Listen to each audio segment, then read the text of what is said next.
One day, Sazikov came in, remained standing, seemed at a loss for words, spoke about this and that, and suddenly said, "Father Arseny, if you allow me, I would like you to hear my confession.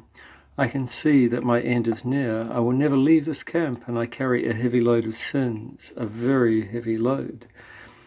It is difficult to have an hour or two to yourself in camp. They will watch you all the time, which is one reason that this camp is called special." But Sazikov still managed to come to Father Arseny for confession. They were alone, the two of them. There were about 2 hours left until the next roll call.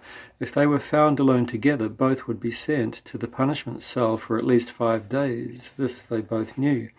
Seraphim knelt. He was moved. He was lost. Father Arseny put his hand on the man's head and started to pray. He was entirely absorbed in prayer. A few minutes went by. Seraphim started to speak, at first inconsistently in fits and starts. He was very tense. Father Arseny stayed silent. He did not direct Sazikov, did not help him, but listened and prayed, knowing that a man must find himself without help.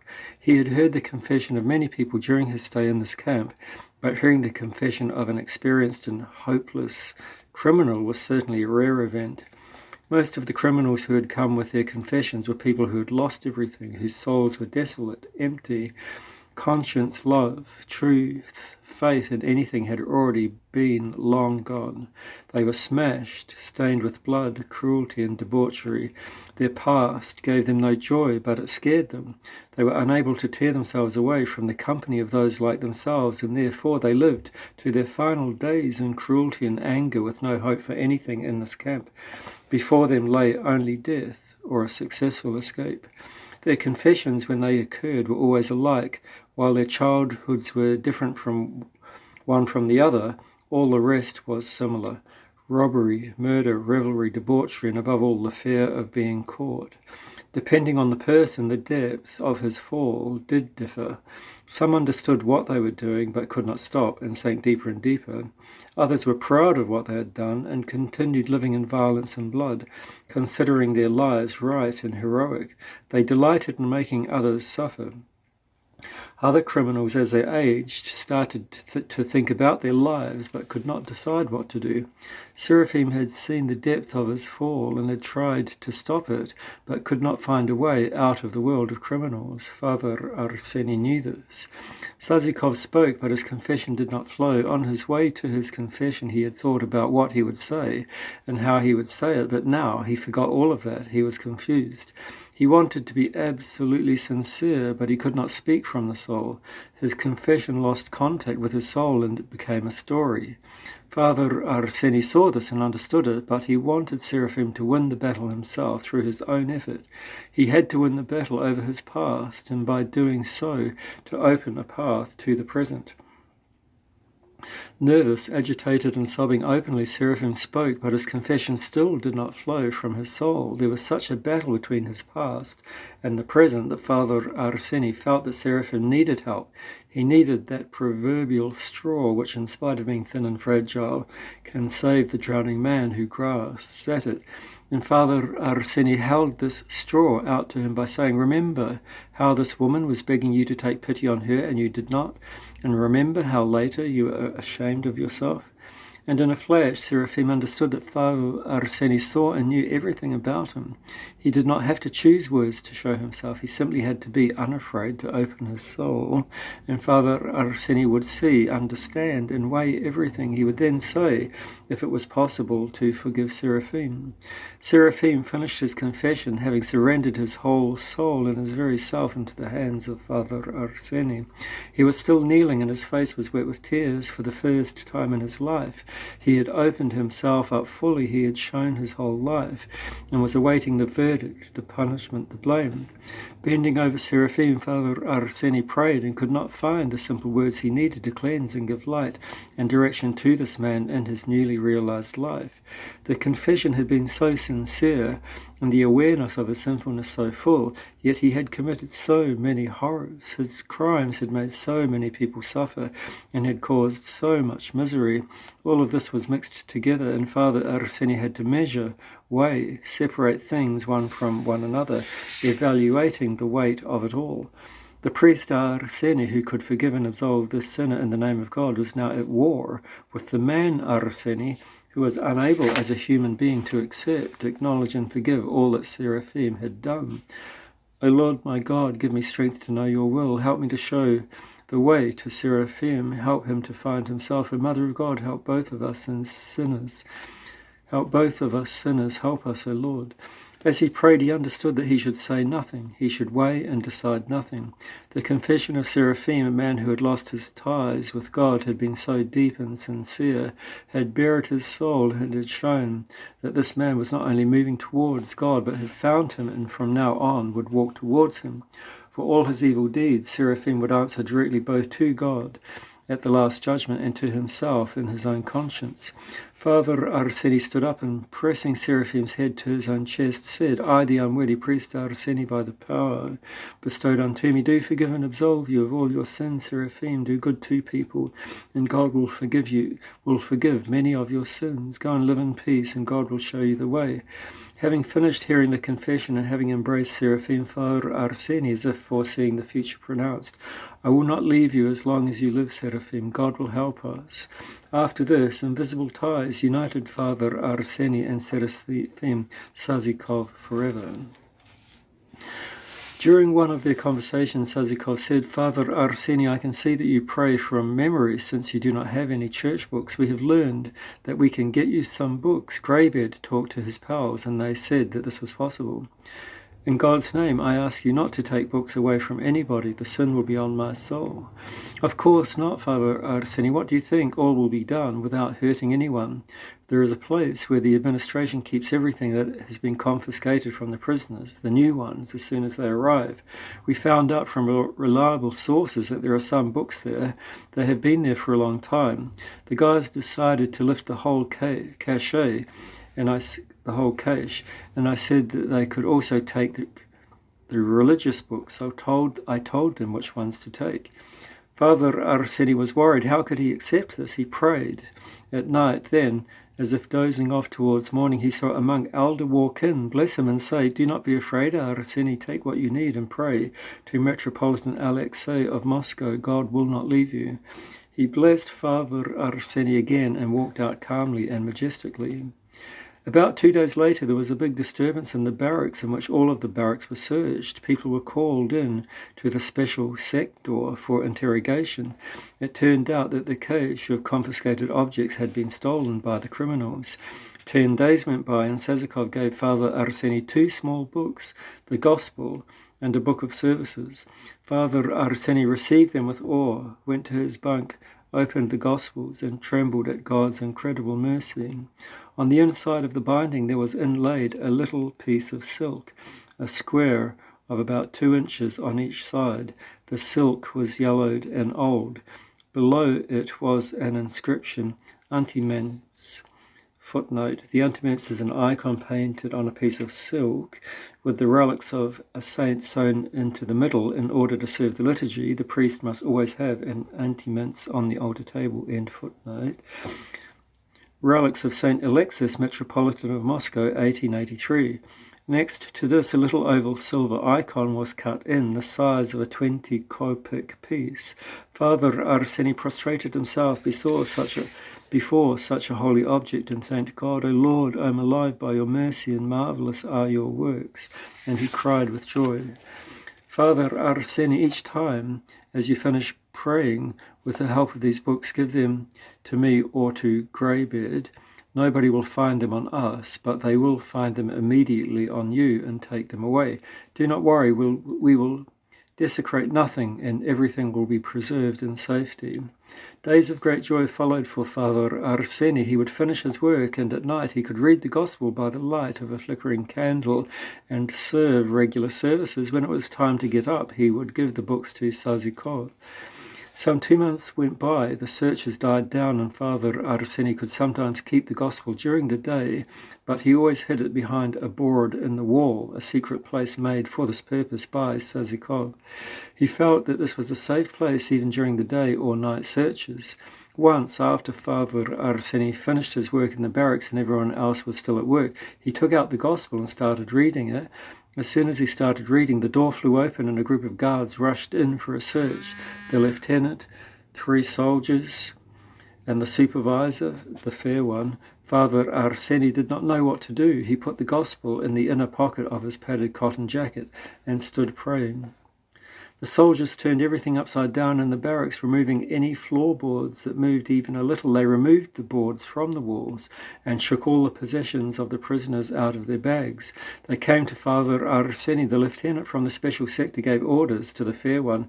"You search the priest, comrade," and went away with his soldiers. The fair one started frisking Father Arseny and immediately felt the gospel, held his hand on it for a little while, then pulled it out of Father Arseny's pocket and put it into his own, and then continued frisking Father Arseny. When he was finished, he reported to the lieutenant, "I found nothing." "You searched him too fast. Strip, priest. We will search you our own way." Father Arseny undressed completely, the soldiers checking all his clothing. They checked all the seams, threw on the floor everything that was in his pockets, and of course they found nothing. The lieutenant grew angry, swore rudely at Father Arseny, and left. Father Arseny got dressed. He prayed and cried in gratitude for this enormous joy, faith in a fellow man. He picked up all his things, sewed up the seams that they had ripped, and began cleaning the barracks after the search. In an hour and a half, the fair one came in and asked Father Arseny, "Is there anyone in the barracks?" "They are all at work," answered Father Arseny. The fair one looked all over the barracks, even under the bunks, and suddenly returned the book to Father Arseny and said, "This gospel is one of the stolen books, is it not?" Father Arseny was silent. "Answer me, where did you get it from?" "It is one of the books that were taken," answered Father Arseny.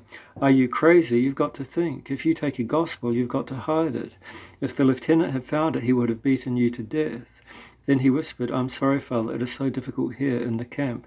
It is difficult not only for the prisoners, but also for us, for those of us who have the least bit of conscience left. I know, Father Arseny, I know everything. I know how hard life is here for all of you. But please remember that we are forced to work in this hellhole. It is not because we are cowards or weaklings. I will help you. I'll even try to send you somewhere where life is a little easier. But all this takes time. I must do what I can in secret, and in front of others I will be especially fierce. You will have to pardon me. Please forgive me." Having said this, the fair one left without looking back.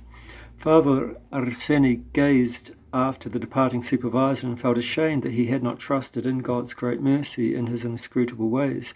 He understood once again how varied and rich the human soul could be, and that one could find God's spark and love in each and every soul. He started praying, "Have mercy on me, O God, according to your steadfast love, according to your abundant mercy, Lord. My Lord, great are you and glorified in your deeds. These are the helpers about whom your mother spoke to me. Could I ever have thought that the supervisor would be the one sent by you to help me? Could I?" And remembering the name of the fair one, Andrew, Father Arseny began to pray for him, and in his prayer he saw the whole life of Andrew, and he understood what kind of a person he was. He was a good and generous man. A hard trick. Sometimes the fact that Father Arseny knew what others were thinking or had done amazed people who came to him and even frightened them, but he himself could not understand this and did not think that God had given him a particularly deep knowledge of the human soul. I was constantly at Father Arseny's side, and I saw that he sincerely believed that an understanding of the soul was absolutely natural for a priest. He was convinced that in knowing the thoughts of a person, he was not reading his mind, but that the person had shared his thoughts with him. He had an enormous and surprising influence on people who were in contact with him. Those who were with him often and saw how he lived were amazed at the depth and strength of the insight that God had given him. Avsenkov told me about 2 occurrences that had moved him deeply, which he had witnessed when he was just beginning to believe in God under Father Arseny's influence. One evening, just before the last roll call, a large group of new prisoners was thrown into the camp. The administration started sorting them out by barracks to fill the empty bunks. Something like 25 people were assigned to our barracks, as Sinkov told me. You could see that the trek had been very arduous. The prisoners were pushed into the barracks. They looked more like shadows than like people. They could barely stand. Their life was oozing out of them. Outside it was freezing. They had not been fed for 2 days, and they had not slept for 3 nights. They were mostly intellectuals, enemies of the people, engineers, agronomists and doctors, along with a few criminals.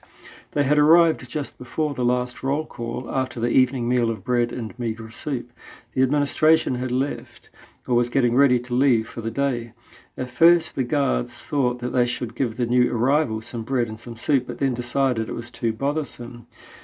We would then have to keep the fire going, they thought, heat the soup, unlock the storage rooms, cut the bread, and then write reports on how much of what was given out. It certainly was bothersome, very bothersome. It was decided that the men could wait until tomorrow. There would be time. The commandant of the camp pronounced, "After all, these aren't masters to be served. They're enemies of the people. They will survive." So this is what was decided. Of course, they understood that many would die that night, so they would have to report the deaths over the period of a few days, so as not to be blamed for so many deaths upon arrival. The deaths would by then be the camp's responsibility. So the new prisoners entered the barracks. New people are never welcomed anywhere. It all starts in school, when kids make fun of new kids, and at work when people sneer at new employees, and even more so in camp. So we just looked at they didn't even look like people. They looked like human leftovers. They couldn't even stand on their own. We didn't understand how they could have walked to the camp. They were leaning against the walls or holding onto the bunks. The prisoner responsible for the whole barrack said to them, "Go and lie down on the empty bunks." Now everybody knew well that the empty bunks were those furthest from the stoves. It was cold there, and the new prisoners would never be able to get warm. The more senior residents of the barracks were getting ready to turn in. Some of them were already lying down, while others were still playing cards. The criminals glanced at the new arrivals, saw that there was nothing they could get from them, and forgot about them. Father Arseny was lying down and praying. When the men walked in, he got up, looked them over, and went to the criminals' leaders. Their word was law for the criminals as well as for the politicals. If you didn't listen to these criminal leaders, anything could happen. So Father Arseny went to these leaders, the serious cases, and said, "We've got to help the new arrivals. They are cold and hungry. They are exhausted. If we do not help them, many of them will die during this night."